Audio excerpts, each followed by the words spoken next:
नमस्कार दोस्तों, स्वागत है आपका हमारे YouTube चैनल हम ज्ञानी बुद्धा पर। दोस्तों, किसी को बुरा बोलना, चुगली करना, बुराई करना, जलन व ईर्ष्या का भाव रखना, यह सब आपकी तरक्की व खुशियों को रोक देते हैं, आपके जीवन में गहरा प्रभाव डालते हैं। क्या भाग्य में लिखा कभी मिट सकता है? जो कुछ भी हमारे जन्म से पहले लिखा जा चुका होता है, क्या उसको मिटाया जा सकता है? एक समय की बात है, एक गांव में सोहन नाम का गरीब किसान रहता था। उसके परिवार में सिर्फ वह और उसकी पत्नी रहती। किसान के घर में बहुत समय के बाद एक लड़के का जन्म हुआ।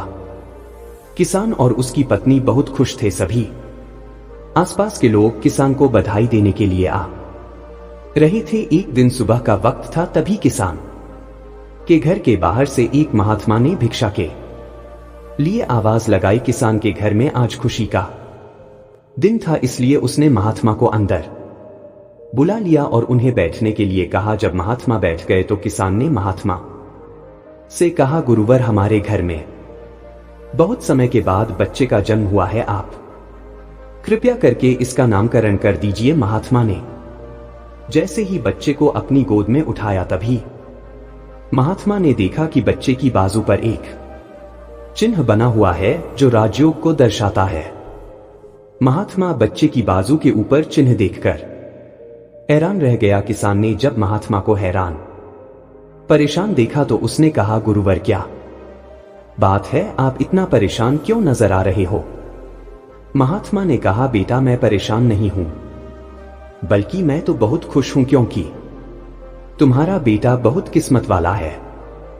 तुम्हारे बेटे की किस्मत में राजयोग लिखा है। किसान ने कहा, गुरुवर, मैं आपकी बात समझा नहीं, आप क्या कहना चाहते हो? महात्मा ने कहा, बेटा, तुम्हारा पुत्र एक दिन राजा बनेगा। इसका विवाह 16 वर्ष की आयु में इस राज्य की राजकुमारी के साथ होगा और फिर यह इस नगर का राजा बन जाएगा। महात्मा की बात सुनकर सोहन बहुत खुश हुआ। जब गांव के लोगों को पता चला कि सोहन का बेटा एक दिन इस नगर का राजा बनेगा, तो सभी लोग उसको देखने के लिए आने लगे। एक दिन की बात है, उस नगर का राजा हिरण का शिकार करता करता काफी दूर जंगल में निकल गया, लेकिन हिरण राजा के हाथ नहीं आया। राजा को हिरण का पीछा करते करते प्यास लग गई थी, लेकिन राजा को आसपास कोई नदी या तालाब भी नहीं मिला जहां से वह पानी पी सके। राजा काफी समय से जंगल में इधर उधर घूम रहा था। राजा पानी की तलाश में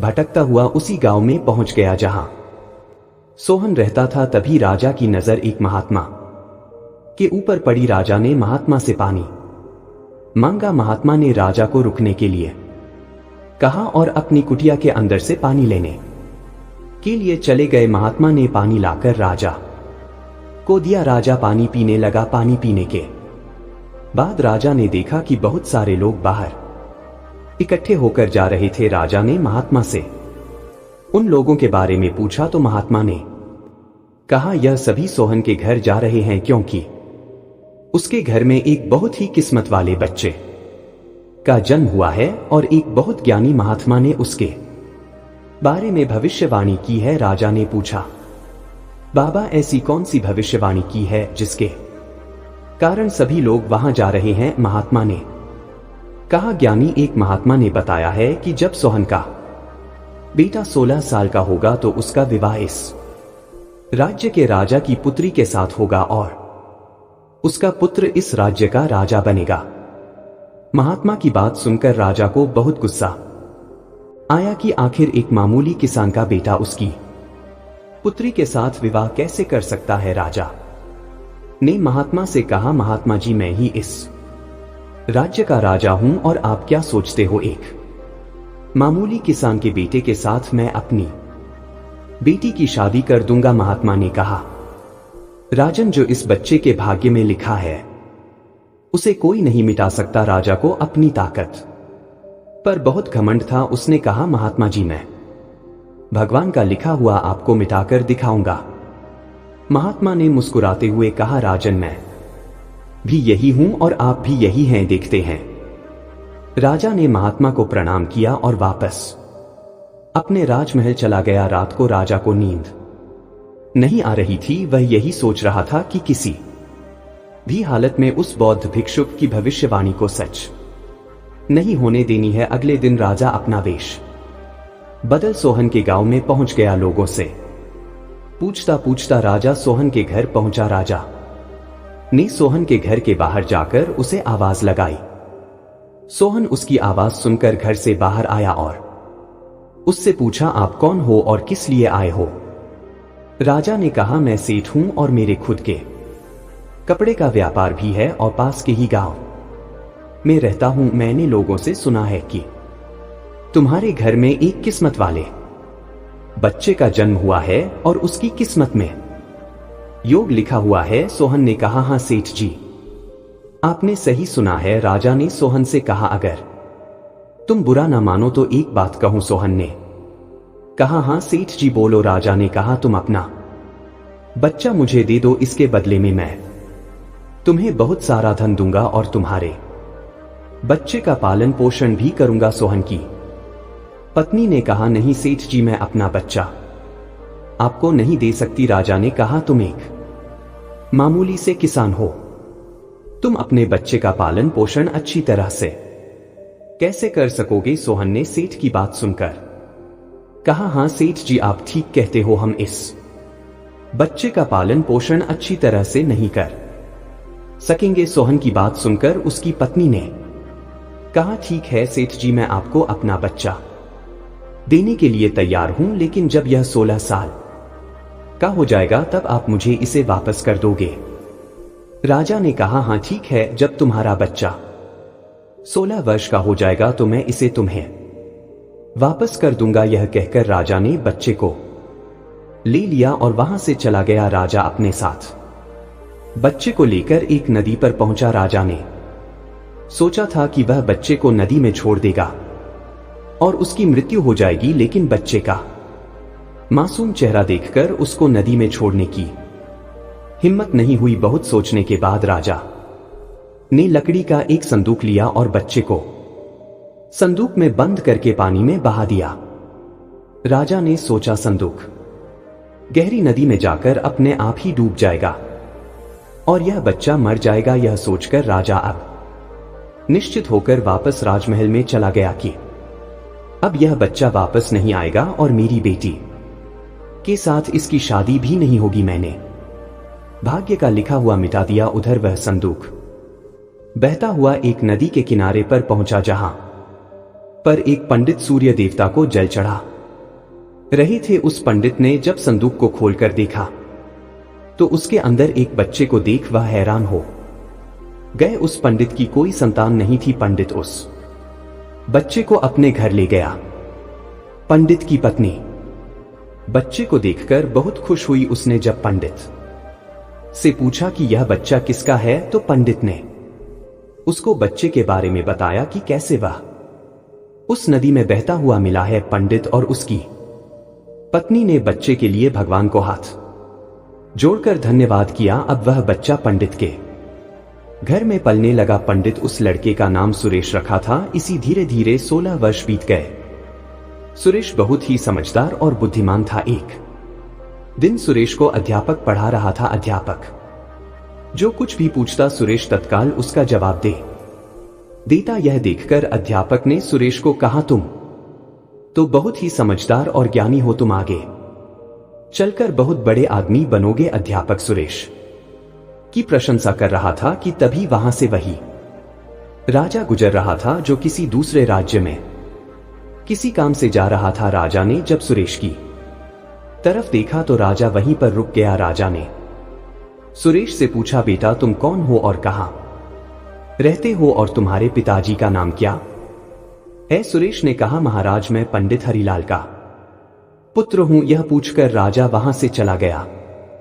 अपना कार्य करने के पश्चात राजा जब वापस आया तो वह पंडित हरिलाल के घर गया और उसने हरिलाल से कहा, तुम्हारा बेटा बहुत ही समझदार और बुद्धिमान है। पंडित हरिलाल ने राजा की बात सुनकर कहा, महाराज मैं उसका असली पिता नहीं हूं, मैंने तो उसे सिर्फ पाला है, लेकिन वह मेरे लिए बेटे से भी बढ़कर है। राजा ने पंडित हरिलाल से पूछा, क्या यह लड़का आपका पुत्र नहीं है? तो फिर यह लड़का आपको कहां से मिला? फिर पंडित हरिलाल ने राजा को सारी कहानी सुनाई कि कैसे वह उसे बहते हुए पानी में एक संदूक से मिला था। जब राजा ने पंडित हरिलाल की बात सुनी तो वह चौंक गया। राजा समझ गया था कि यह बच्चा वही है जिसे मैंने 16 साल पहले नदी में बहा दिया था। राजा और पंडित हरिलाल अभी बातें कर ही रहे थे कि वहां पर सुरेश आ गया।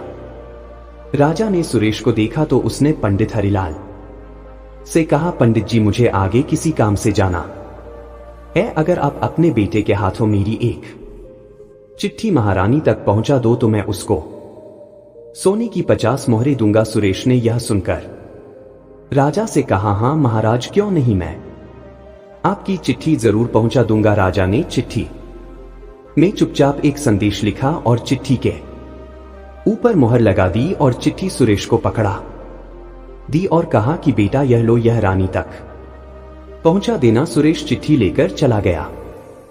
सुरेश चलते चलते घने जंगल से गुजर रहा था कि वह रास्ता भटक गया। उसे रास्ता ढूंढते ढूंढते रात हो गई। सुरेश रात गुजारने के लिए कोई जगह ढूंढने लगा। तभी उसकी नजर एक झोपड़ी के ऊपर पड़ी। सुरेश ने सोचा मैं रात यहीं पर बिता लेता हूं। यह सोचकर सुरेश से नीचे उतरा और झोपड़ी के अंदर चला गया। जब सुरेश अंदर गया तो उसने देखा कि एक बूढ़ी औरत खाना बना रही थी। बूढ़ी औरत ने सुरेश को देखा तो उससे पूछा कि बेटा तुम कौन हो और बिना इजाजत अंदर क्यों आए हो? सुरेश ने अपने बारे में बताया कि वह रास्ता भटक गया है, इसलिए रात गुजारने के लिए यहां पर आया है। सुरेश की बात सुनकर बूढ़ी औरत को उसके ऊपर दया आ गई, लेकिन फिर बूढ़ी औरत ने सुरेश से कहा, बेटा तुम्हारा यहां पर रुकना ठीक नहीं है, क्योंकि यह डाकुओं का अड्डा है। अभी कुछ ही देर में डाकू आने वाले हैं। यदि उन्होंने तुम्हें यहां देख लिया तो तुम्हारे लिए परेशानी खड़ी हो जाएगी। सुरेश ने कहा, लेकिन माताजी इतनी भयानक रात में मैं कहीं और जा भी नहीं सकता। अगर मैं बाहर गया तो जंगली जानवर मुझे खा जाएंगे। इससे अच्छा है मैं यहां कोने में जाकर लेट जाता हूं। यह कहकर सुरेश कोने में जाकर लेट गया। कुछ समय के बाद डाकू अपने घर वापस आए। डाकुओं ने जब घोड़े को बाहर देखा तो सुरेश बूढ़ी माता से उसके बारे में पूछा। बूढ़ी माता ने उनको बताया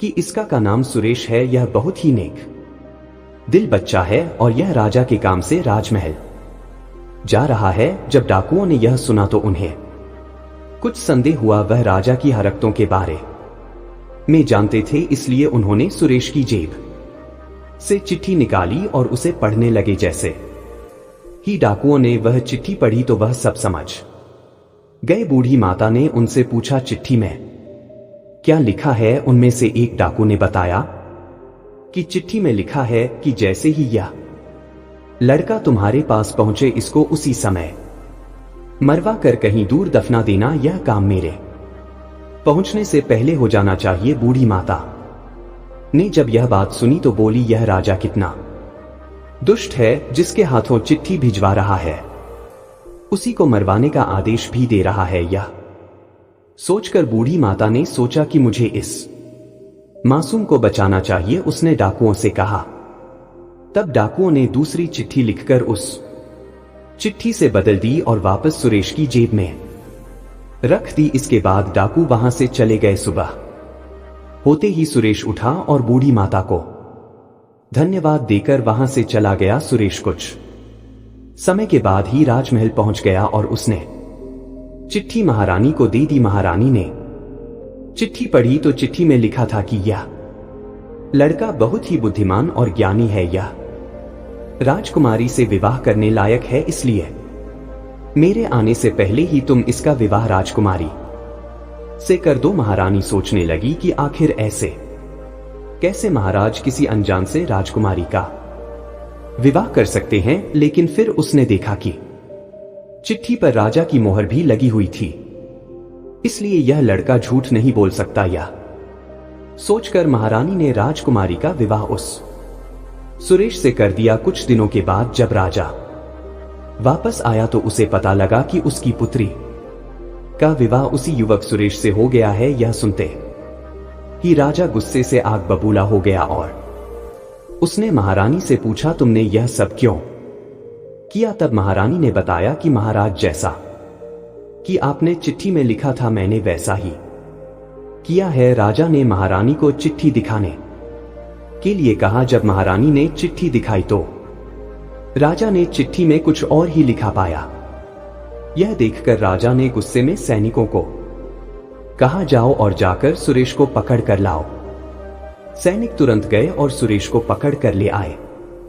राजा ने गुस्से में सुरेश से कहा, तुमने धोखे से मेरी पुत्री के साथ विवाह तो कर लिया, लेकिन मैं तुम्हें अपना दामाद स्वीकार नहीं करूंगा। सुरेश ने राजा की बात सुनकर कहा, लेकिन महाराज, मैंने तो आपके साथ कोई धोखा नहीं किया है। राजा ने सुरेश की बात सुनकर कहा, तुम मुझे भी बेवकूफ बनाना चाहते हो, लेकिन मैं तुम्हें अपना दामाद स्वीकार नहीं करूंगा। अभी दोनों की बात चल ही रही थी कि एक सैनिक ने आकर राजा से कहा, महाराज, बाहर एक महात्मा आए हैं, वह आपसे इसी समय मिलना चाहते हैं। राजा ने महात्मा को अंदर लाने का आदेश दिया। महात्मा जी अंदर आए तो राजा ने उठकर उनको प्रणाम किया और उनके आने का कारण पूछा। महात्मा ने कहा, राजन, लगता है आपने मुझे पहचाना नहीं। राजा ने कहा, नहीं महाराज, मैंने आपको नहीं पहचाना नहीं। महात्मा ने मुस्कुराते हुए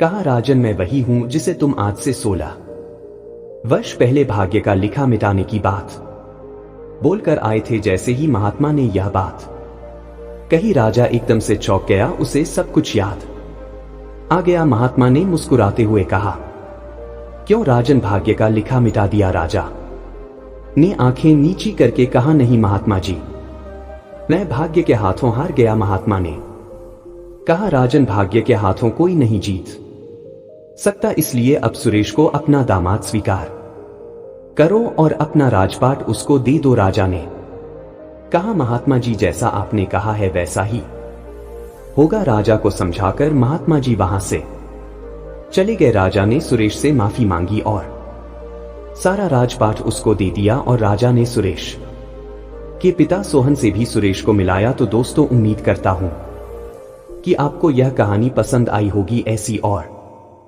कहानी वीडियो पाने के लिए हमारे चैनल हम ज्ञानी बुद्धा को सब्सक्राइब करें और वीडियो को अपने दोस्तों के साथ शेयर करें। मिलते हैं फिर किसी नई कहानी वीडियो के साथ, तब तक अपना ध्यान रखें। नमस्कार।